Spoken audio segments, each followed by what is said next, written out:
জাতীয় party chairman গোলাম মোহাম্মদ কাদের ও তার স্ত্রী শেরিফা কাদেরের ব্যাংক হিসাব জব্দ করেছে জাতীয় রাজস্ব বোর্ড এনবিআর। এই ঈদে জামা জুতো অ্যাক্সেসরিজের ডিসকাউন্ট।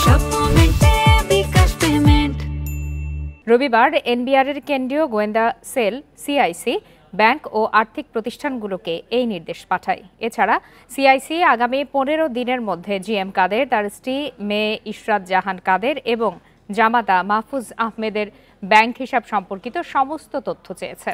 এর আগে 20 মার্চ দলীয় পদ ও প্রার্থিতার জন্য ঘুষ গ্রহণের মাধ্যমে অর্থ আত্মসাৎ ও পাচারের অভিযোগে জিএম কাদেরের বিরুদ্ধে তদন্ত শুরু করে দুর্নীতি দমন কমিশন দুদক।